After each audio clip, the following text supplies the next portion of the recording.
Hello and welcome to the Jewelers Academy podcast. My name is Anna Campbell. I am the part-time community manager for Jewelers Academy and I'm a life coach for creatives. And today I'm taking over the podcast to talk to you a little bit about email marketing and what to send in emails that people will want to read. So I have worked with Jess for over 10 years. I've worked at the London Jewellery School and more recently over the last few years for Jewelers Academy. And I was the marketing coordinator for London Jewellery School as well. So I have been writing emails and sending out emails weekly for a number of years. And this is why I'm speaking with you today and doing a little bit of a takeover on the podcast to give you a little bit more information about emails and how to get emails right. In episode 107, Jess talks through writing a welcome email sequence. And so do go back to that episode if you haven't listened to that one already. We also had a free challenge which helped you work through setting up an email welcome sequence, which is a brilliant thing to do. So if you haven't done that yet, please go back and listen to that one after this one. It's brilliant to set up your welcome email sequence because it just means it's done for you. Those people who are interested in hearing about what you do get an email immediately. They can connect with what you're doing and it's automated, so you can kind of just forget about it for a little while. Of course, make sure you update it here and there just to keep it fresh and up to date. But once you've got a welcome email sequence, then what? What do you send? And that's what I want to talk to you about today. I'm going to give you my top tips around how to write emails that people will want to read. But first of all, I just wanted to say a little bit about why is email marketing still important, because it really, really is. The first thing to think about is that people who signed up to your emails really are very interested in what you're doing. So maybe you have an offer on and that's why they've signed up, or maybe they've just gone, oh, I'm really interested in this person. This is great. I want to find out more about them. So we know that these are people who have got genuinely want to know what's going on with you. So that's a great start when we're connecting with people online.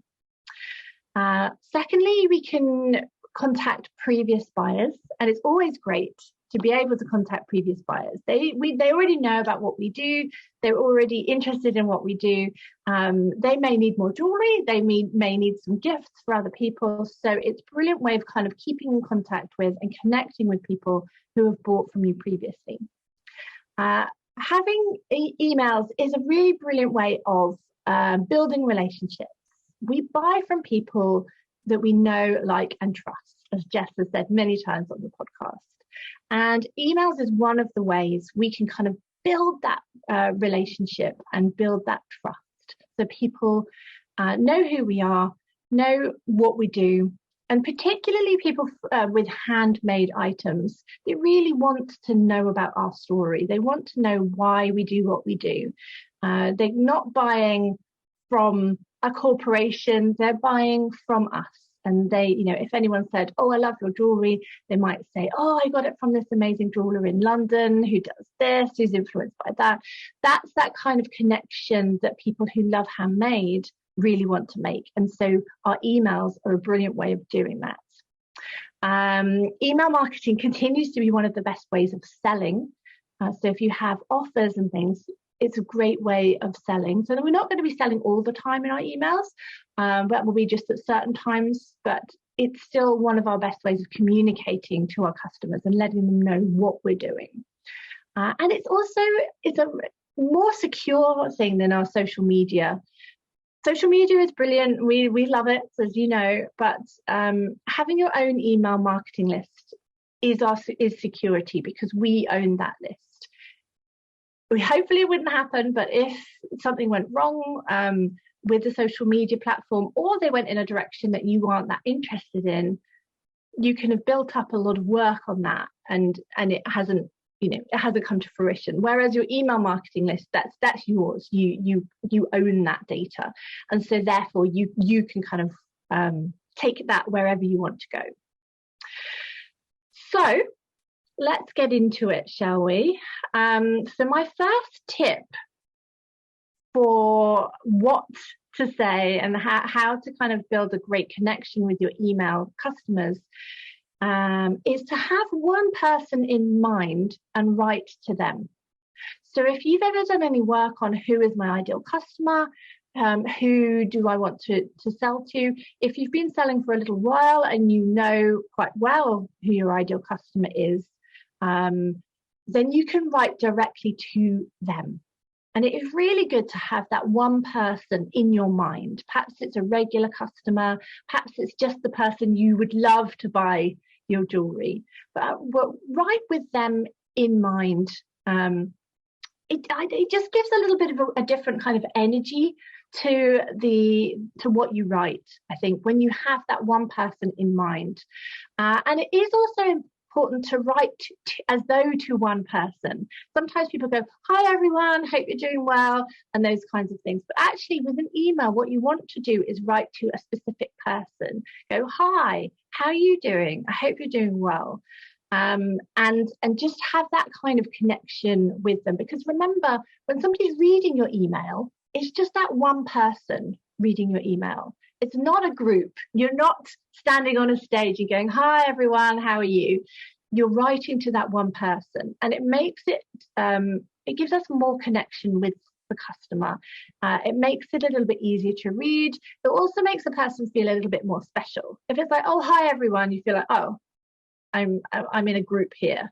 But if it's hi to a particular person, or if it's written as though to one person, like writing a letter to one person, then it builds that connection. It kind of just builds that feeling of, oh, this is written to me and for me. So that is my first tip. The second tip is to think about what you would like to read. So I don't know about you, but my email box is swamped. There's so many emails coming in every single day. But there are certain people that I get emails from that I will look out for their emails. I'll be like, oh, okay. You know, I might delete a whole load of like salesy emails, but for certain people, I want to read them. Is there anybody like that for you? Is there anyone who you always make a point of reading their emails? Why is that? What is it about what they write or how they write that connects with you? Just thinking a little bit more about that and how you can build that into what you write and how you write is an important part of building that connection and making people interested in what you've got to say. Now, you can decide how much of yourself you want to share. You may prefer to keep it business.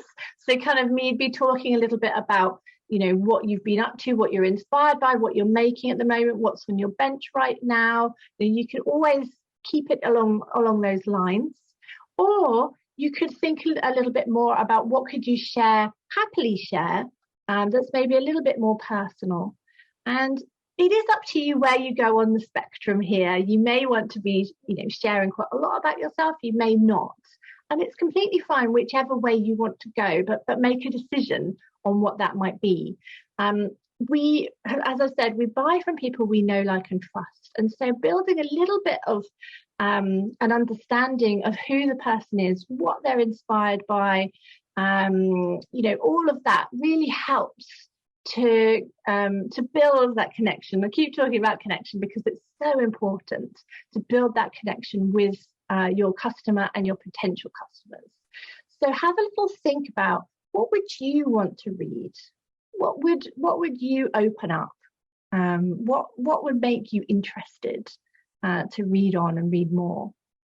And just a little aside on this, please don't think that you have to write an essay, and please don't write an essay. That is not what this is about. People don't want to read those nowadays. We don't want to read whole massive long articles. We want short and sweet little things maybe that make us think, things that remind us, oh yeah, I need to buy that birthday present for someone. Yes, this is going to be the perfect thing to buy. That's what it's about. It isn't, fortunately, about having to write some big long essay. It isn't about, isn't about any of that. It's about just a little note, a little catch up with a friend almost. That's what kind of keep that vibe in mind, I would say. The next point, the third point, is to have a regular email that people look forward to. And you can decide what your schedule is on that. Is it weekly? Is it fortnightly? Is it monthly? We'd probably suggest monthly at least, so that there's something going out there each month. And if you can do more than that, brilliant. But it is good to do that regularly. Perhaps it's good for yourself as well, just to know, okay, this is what I do. I write an email and it goes out on the 1st of the month, or it goes out at the end of the month. Whatever date works for you is absolutely fine. But just, it's good for you to have that schedule, but it's also good because people might look out for it. I can think of some that I get, and I know, oh, on a Friday I always get an email from this person, or oh, at the weekend I always get an email from that person, and then I know to kind of look out for it in my overly swamped inbox of contact from lots and lots of different people. So have a schedule. Start monthly if that feels the right thing to do. That's absolutely fine. I regularly get emails that come in on the 1st of the month, and that's a good date because you can kind of look out for that, and stick to it.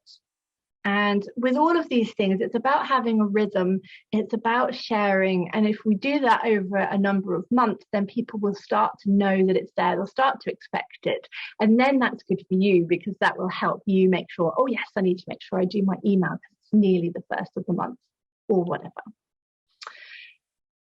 My next point 4, is encourage people to engage and reply. So one way that you can do this is by asking questions. You might share some different designs and say which is your favorite. You might ask people like, which gemstone do you prefer?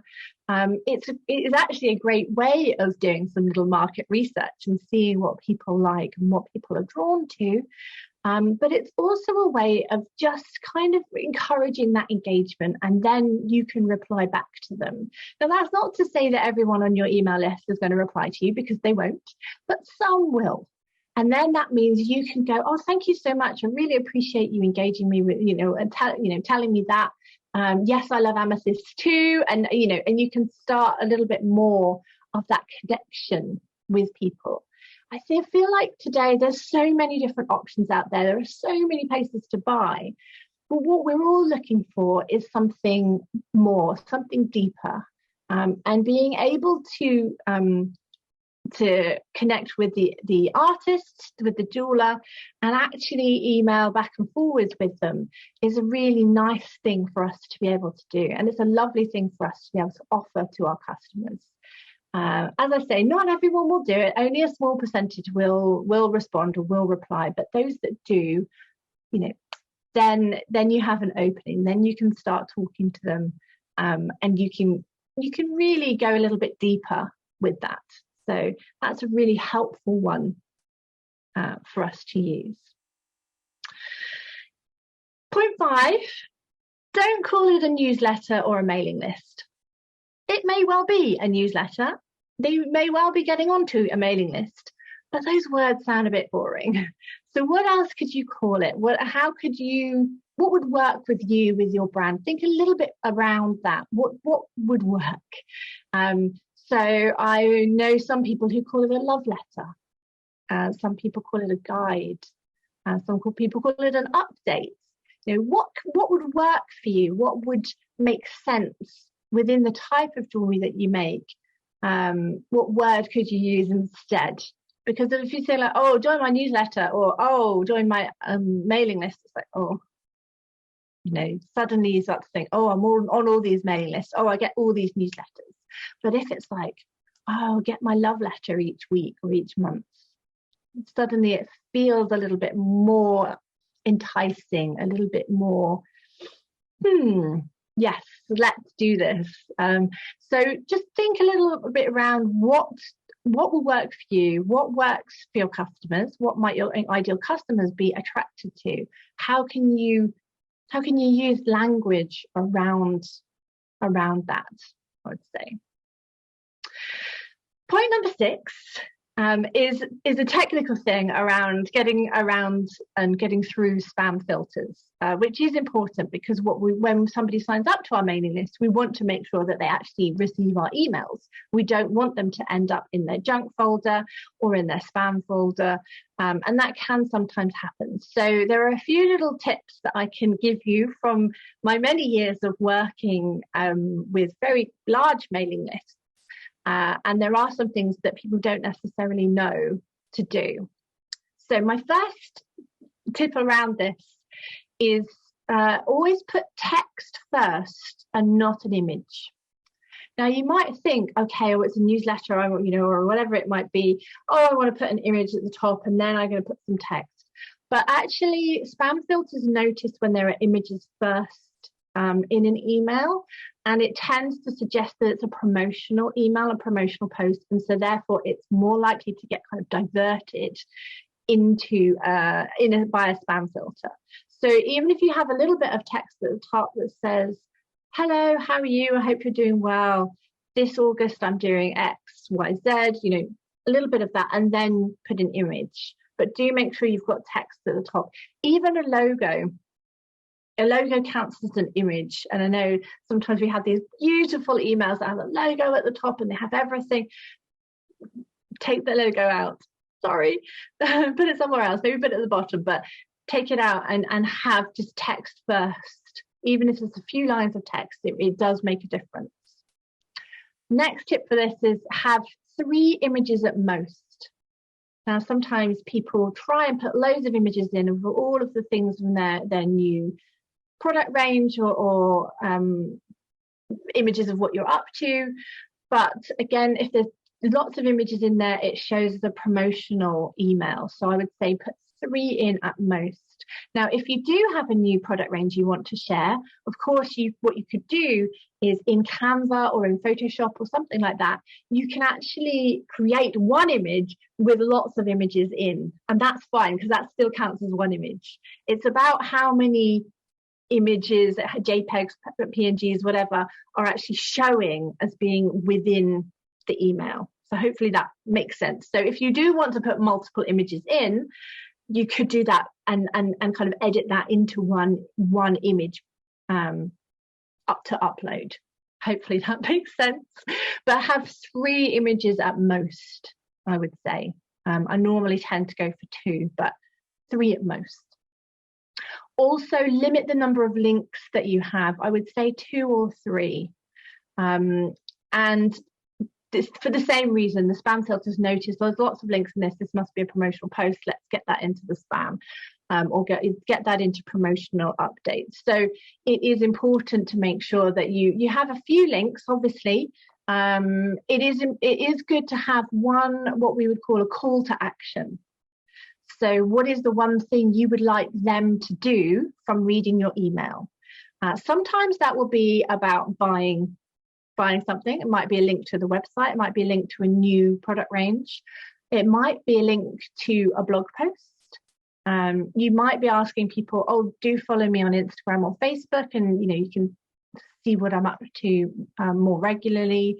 But think about having one call to action. If you have lots of things going on and lots of different links, it's too much. We can kind of decide which one of them to click on. So do have one call to action, have 1 or 2 links within your email so that you're really focusing them in on what it is you want them to do from this email. Okay, so those are my technical tips around ensuring that people see your emails. Once they've signed up, they want to see. So let's make that as easy as possible. Let's do that. Tip number 7 is remember to sell. Now, we don't want to be selling and salesy all the time, because part of this is around building a relationship, this know, like, and trust thing.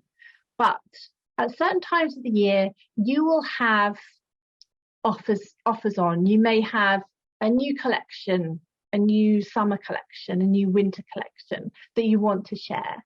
You may have gift vouchers. It might be around Christmas time, or it might be around Mother's Day or something like that. You might want to be sharing about gift vouchers that you have. So, there might be different things that you'll want to do at different times, but just remember to sell. Let people know I have a new collection available. I'm really excited to share about it. I was really influenced by whatever you're influenced by. The collection is out now. Here is the link to find out more and to buy. And actually, being very, very clear and very specific about it. We often get people talking to us at Jules Academy who say, oh, I've got a lot of connection with people on social media. I've got a lot of people on my email list, but I'm just not really getting the sales. And that's usually the issue, is we need to remember to invite the sale, to ask people to buy. As I said, not every time, not in every email. That's not what they're necessarily about, but making sure that maybe every other or every third email, the call to action is very clear around what you have available and what's there to buy. Okay, so I hope that you found that helpful. And I really hope that helps you from our welcome email sequence podcast episode, bringing you forward into now what. I really hope that this helps you with that. Please do connect with me on Instagram. I'm at Anna C. Campbell on Instagram. And also do remember to connect with Jules Academy at Jules Academy on Instagram and on our Jules Academy Facebook, as we love to hear from you. We love to hear your own experiences of working with email marketing. And yes, we just really enjoy finding out more about what you're sending out to your customers. Thank you so much. Bye for now.